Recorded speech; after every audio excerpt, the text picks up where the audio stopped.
It's also a moment of risk and uncertainty. As we all turn to the question of what comes next, the United States will work with our partners and the stakeholders in Syria to help them seize an opportunity to manage the risks. You know, for years, the main backers of Assad have been Iran, Hezbollah, and Russia.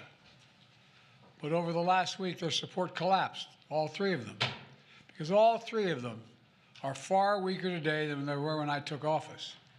And let's remember why. After Hamas attacked Israel on October the 7th, 2023, when much of the world responded with horror, Iran and its proxies chose to launch a multi-front war against Israel. That was a historic mistake on Iran's part. Today, Iran's main territorial proxy, Hezbollah, is also on its back. Only 12 days ago, I spoke from the Rose Garden about the ceasefire deal in Lebanon, a deal that was only possible because Hezbollah has been badly degraded. Meanwhile, Hamas has been badly degraded as well. Iran's own military capabilities have been weakened. Iran tried 2 times to attack Israel, and the United States and built a coalition of countries to directly defend Israel and help defeat those attacks. All this made possible for Iran and Hezbollah to continue to prop up, impossible, I should say, for them to prop up the Assad regime. Additionally, Russia's support for Assad also failed. And that's because Ukraine, backed by our American allies, has put up a wall of resistance against the invading Russian forces, inflicting massive damage on the Russian forces. And that has left Russia unable to protect its main ally in the Middle East. Excuse my cold. The upshot for all this is, for the first time ever, neither Russia, nor Iran, nor Hezbollah could defend this abhorrent regime in Syria. And this is a direct result of the blows that Ukraine, Israel, have delivered upon their own self-defense with unflagging support of the United States. You know, over the past 4 years, my administration pursued a clear and principled policy towards Syria. First, we made clear from the start sanctions on Assad would remain in place unless he engaged seriously in a political process to end the civil war, as outlined by the UN Security Council resolution passed in 2015. But Assad refused, so we carried out a comprehensive sanction program against him and all those responsible for atrocities against the Syrian people.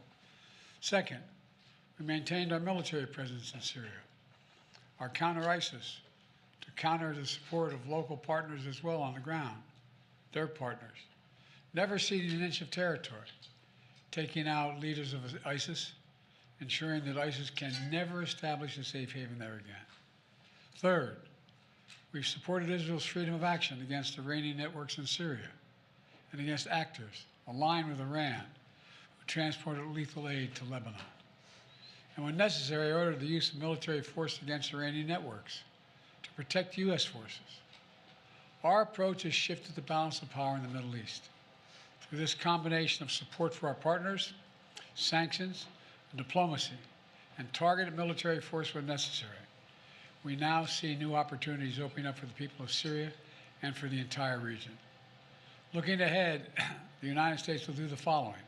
First, we'll support Syria's neighbors, including Jordan, Lebanon, Iraq, and Israel, should any threat arise from Syria during this period of transition. I will speak with leaders of the region in the coming days. I had long discussions with all of our people earlier this morning. And I'll send senior officials from my administration to the region as well. Second, we will help ensure stability in eastern Syria, protecting any personnel, our personnel, against any threats, and will remain our mission against ISIS will be maintained, including the security of detention facilities where ISIS fighters are being held as prisoners. We're clear-eyed about the fact that ISIS will try to take advantage of any vacuum to reestablish its capabilities and to create a safe haven. We will not let that happen. In fact, just today, U.S. forces conducted dozens of precision strikes, airstrikes, within Syria, targeting ISIS camps and ISIS operatives. Third, we will engage with all Syrian groups including within the process led by the United Nations to establish a transition away from the Assad regime toward independent, sovereign, I want to say it again, sovereign Syria with a new constitution, a new government that serves all Syrians. And this process will be determined by the Syrian people themselves.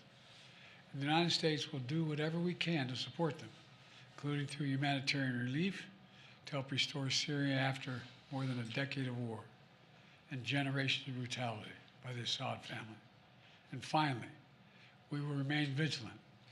Make no mistake, some of the rebel groups that took down Assad have their own grim record of terrorism and human rights abuses. We've taken note of statements by the leaders of these rebel groups in recent days, and they're saying the right things now. But as they take on greater responsibility, we will assess not just their words, but their actions. And we are mindful that there are Americans in Syria, including those who reside there, as well as Austin Tice, who was taken captive more than 12 years ago.